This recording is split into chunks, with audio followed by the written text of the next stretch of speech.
Let's talk about mutual inductance. We've already talked about self-inductance, which we called L, but now we'd like to discuss this mutual inductance, which involves coupling two loops magnetically, so two circuits, for example, magnetically. So imagine that you have these two coupled circuits, and so on the outside of this there's a current I1 subtended by S1, and the curve where the current flows is C1. And likewise for the second circuit we have the similar parameters. The magnetic flux produced by this current here, and let's just take a single loop, is linked to this surface here by just taking the flux that is produced by this circuit that's flowing through S2.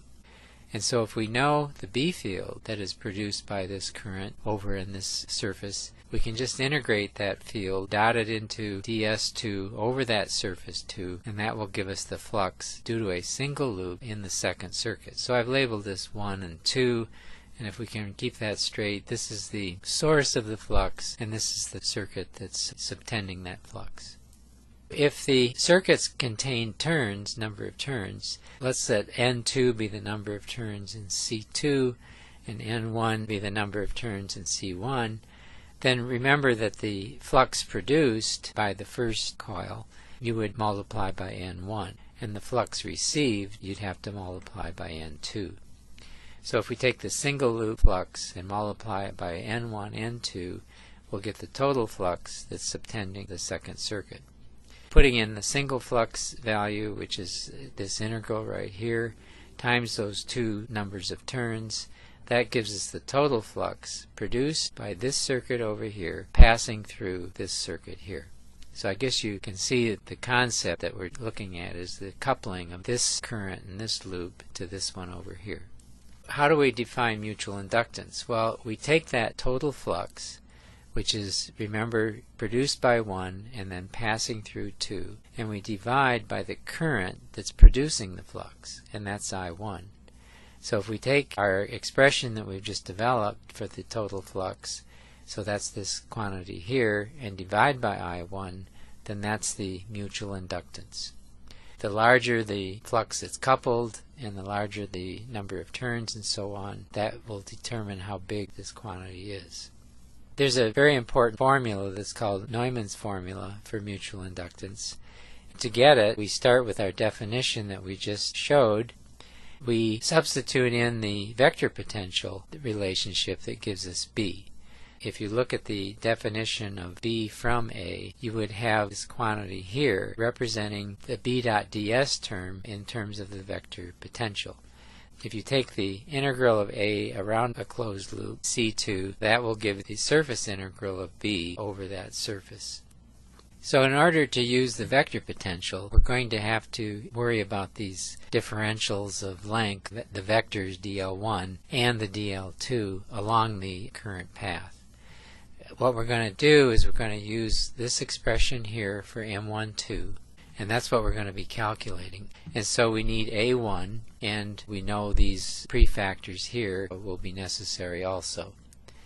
Okay, so what we have then is this line integral of A1 dot dl2, and what we're going to do is take A1, which is defined by this combination of parameters here, mu0 I1 over 4 pi times the line integral over C1 dl1 and funny R12. Funny R12 is giving you the value of A at this point right here relative to this position on the number 1 current loop. If you take this quantity here and put it into our M12, so here is, let's see if I can find it here, this is A1 vector that's dotted into dl2, and we integrate over C2, and we have N1, N2 over I1. Just one more time, that's this expression up here that we're using to get M12. Bring out all the constants, and so we have the prefactor here, and then you can see that we have two line integrals, one over the second circuit, one over the first circuit, and you can see that it contains for the first circuit we're going to have this little vector, and for the second circuit we'll have this one, And R12 depends on the positions of as we go around these two loops. The end point and the beginning point define R12. So rewriting that, then we have the expression for the mutual inductance for these two circuits, which is given by what we have here, the prefactor in this double line integral. That equation is the Newman formula for mutual inductance. You might say that this is the correct one, this is the complete one, and it would be challenging to do this double integral for a lot of circuits, and so we're going to see if we can take some shortcuts. So from this equation you can make some statements about the mutual inductance. The following is, of course, that if you look at these line integrals, if you make the loop larger, then the mutual inductance will get larger. And you can think of it in the sense, if you have big loops, you'll have more flux subtended in order to give you the mutual inductance, so that will make it bigger. The shape of the loops is important because if, for example, you don't have good coupling between these two because of the shape, that's going to influence the results. The orientation, of course, is very important because, again, if you don't have the direction such that you get good coupling, that's going to make the M smaller. Finally, how close they are to each other. Let's take this circuit here and put it way over here, and that's going to reduce the flux through this circuit here. The very final statement here is that all of this is a function of physical geometric parameters. It is not a function of the currents. This is very similar to the self-inductance and, for example, capacitance. These are just physical parameters which determine the magnitude of these constants. From the Newman equation, if you were to take every one and switch it with 2, then you'd end up with the mutual inductance of the circuit 2 coupling to circuit 1. And if you look at the equation, you get exactly the same expression that you have here. So if you switch 1 and 2, you will get the same answer, so that M12 is equal to M21. We drop the subscripts and just call it M. And we claim then that that's the mutual inductance. So it doesn't matter if you're putting current into this loop and worrying about what happens over here, or vice versa. You have the same mutual inductance between those two circuits. We know that we have this M12 equaling the total flux in the 1-2 combination divided by I1. So you would expect then, if you turn 2 and 1 around, that all you have to do is change 1 and 2 here and then replace this with I2. Imagine that you put the same current either through I1 or I2 equal to the same value I. In that case then, because these are equal and equal to the constant M, that implies then that these fluxes are equal. Regardless of the size, the orientation, the number of turns, etc., you have this equality of flux. Let's take some extremes. So you have this circuit has a current I in it, and it's coupling to this circuit over here. And so you find the mutual inductance between these two. They're equal, and so through the argument you can say if we have a current I through here, then we will have a certain flux, and that would be psi, let's see, this is 1, this is 2, so this would be 1, 2. Reverse it. You say I have a current I in this circuit here, and ask what the flux is through this circuit here. Well, it's equal to what we determined here. We're going to use that as a trick to determine M in ways that are easier than the definition that we have up here in terms of the two line integrals.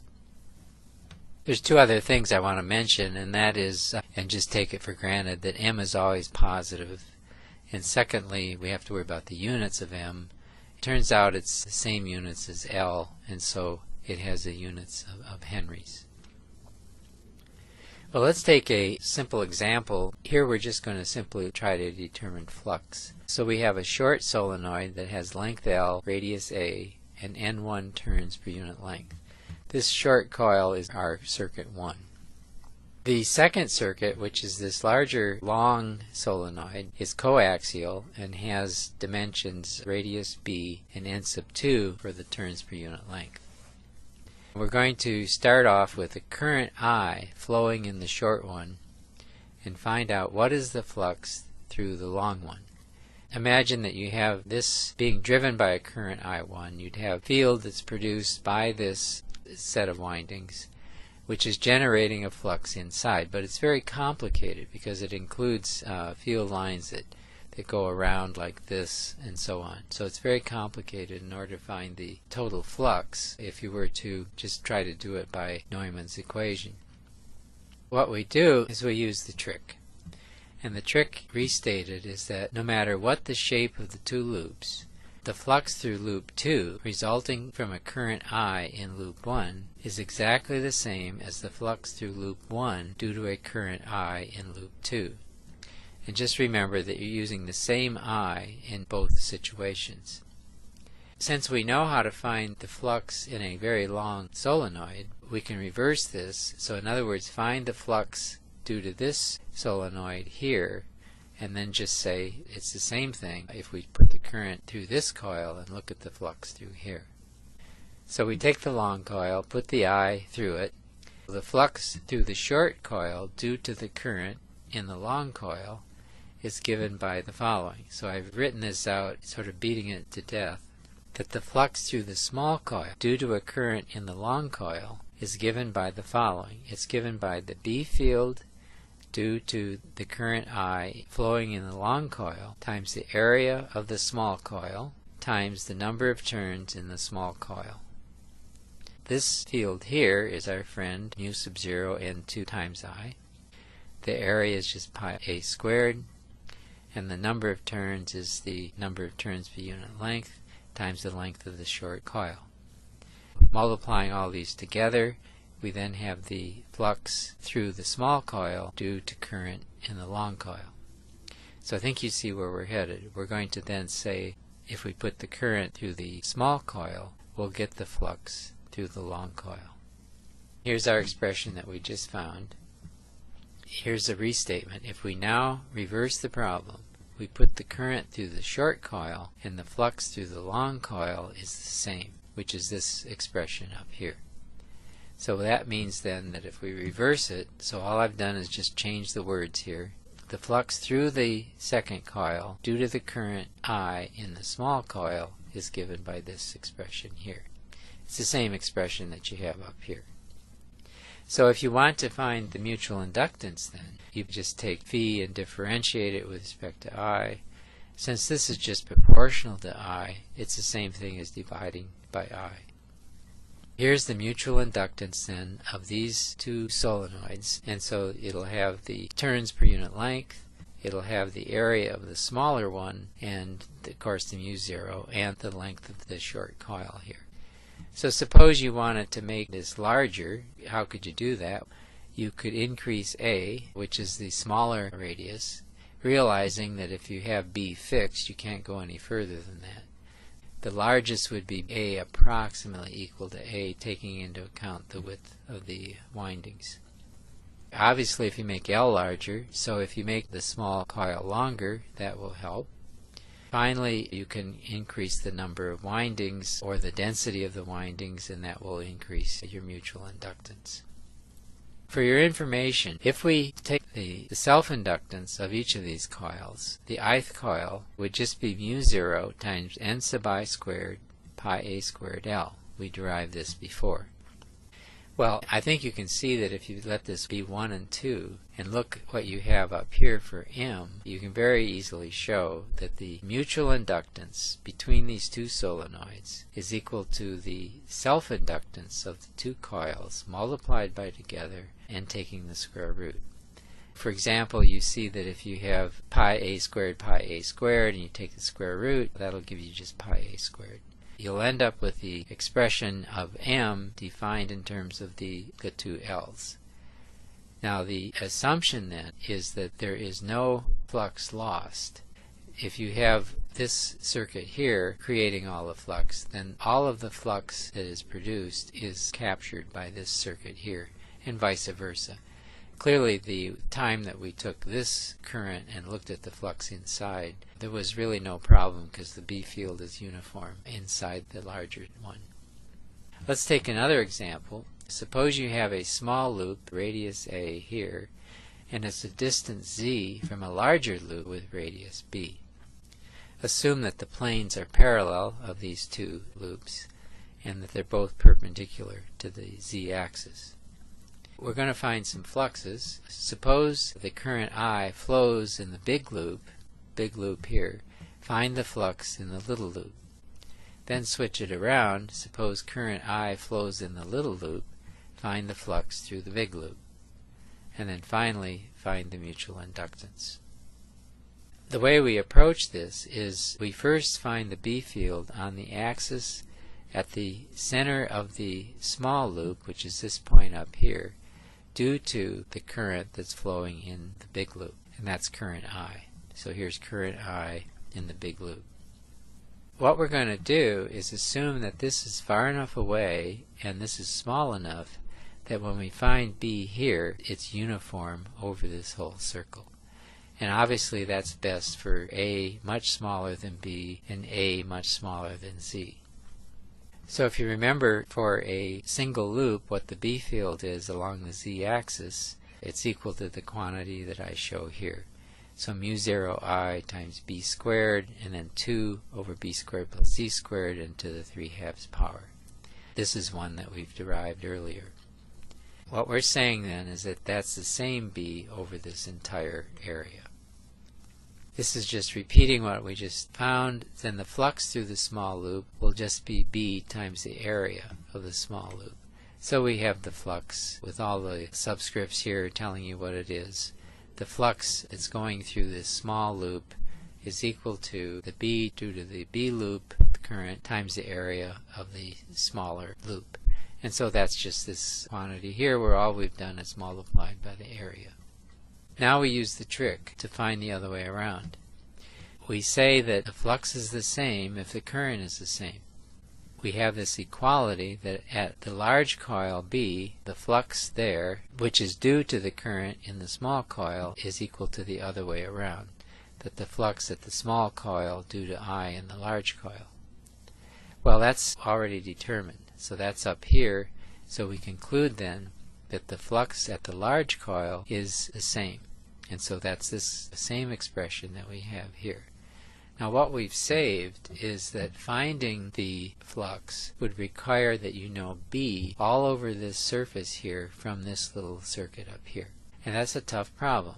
Is this an approximation? Yes. Don't forget that we said B was a constant over that area. So depending on the geometry here, that could fail. That's what we've got for this problem. Okay, so let's find M. So we take these fluxes. We have the current I in the other loop. All of these have direct proportionality for I, and so we take our shared phi, since it's equal in both cases, divide by I, and obtain M. We can take any of these fluxes since they're the same, and that's going to be M times I in the opposite loop. Here we're taking the flux through the small coil, and that'll be proportional to the current in B. Taking M as M times I, we have the flux, so that's all of this right here. We can rewrite that in this term here where we substitute I for I in B. Divide by I, and that'll give us M. So this is the mutual inductance of the problem of the small coil and the big coil that are coaxial. And I think you see that if we make the loops bigger, that will give us a bigger mutual inductance. And of course, if we change some of these other parameters, that will have an effect. If you make them further away, M will get smaller, for example. Well, there's an alternative way to do this, and this is also an approximation. But what we do is, because this is a small loop, and we're saying that Z is large enough to make this, for example, before a uniform field, we're going to change this circuit here so it has a current I through it to a dipole moment. So we'll call it M sub A, and that's equal to the current up here in this circuit times pi a squared. So remember, dipole moment is the current times the area. We want to generate the field of such a dipole and calculate the flux through this circuit here. To make things simpler, remember that if you have a circuit that has a path C and you want to find the flux through that, you can take any surface you wish that is subtended by C. And so what we're going to do is take this bowl that formed by keeping the distance between the center here and the loop C. We're going to just let that swing over the whole surface of a bowl. That will always have the distance r, and so from this particular triangle here you can see that r is c squared plus b squared square root. So if we find that flux, then we can just divide by the current due to this current in the small loop, and that will give us m. The full calculation is on this next slide, and I won't go into terrible detail, but because we've done some of this before. But this is the B field at the coil B due to the current in coil A, and this is just the field of a dipole. And m is the dipole moment, which we've already defined in terms of the current and the area. If we look at the flux, it will be the integral of this B field over the surface, and that's going to be our bowl. I take the portion of the sphere where we have the surface integral will always be perpendicular to the theta direction, and it will be parallel to the r hat direction. For the case where we let little r equal to capital R, realize up here we have a little r here. Then you can find the flux, and because we only have one component and B and S are parallel to each other, this will be in the r hat direction. B in this case will have a r hat component. Putting that in and using the spherical coordinates for the area, this comes down to this integral here, and if you remember we went through this before, the final result for that integral will give us the flux. And so it'll have a dependence upon theta 0, and so if we put this back into the equation for cosine 2 theta in terms of theta, cosine squared sine squared, then we get the flux through the large coil, which is equal to this quantity here. Theta 0 is defined in terms of this angle that takes you from the small coil to the big coil at the distance z. If we look at those quantities then, cosine theta is z over r, sine of theta 0 is b over r, and we've already found r squared in terms of c and b. If we divide by r squared, and so that'll be 1, then we'll have this expression here, and so we can write down then that the flux in the large coil is given by this. What I'm doing here is putting in our cosine squared theta and sine squared theta in terms of the z and capital R parameters. And so that's what we have here then. This reduces to a fairly simple expression where we have b squared over r cubed and the dipole moment m. So we put m back in, and that's related to the current in A times the area. We put capital R equal to this quantity here, and so we have the flux through the large coil equaling this quantity here. Well, if you go back, that's the same flux that we had before. So basically what we have is two different approximations. We get the same results. This approximation is that we could treat the small coil as a dipole. The other approximation was that the B field through the small coil due to the big one was uniform and equal to the value right at the center. Either way, we get the same result. So next time I'm going to talk about transformers. We'll look at how mutual inductance and actually self-inductance plays a role in how these actually work.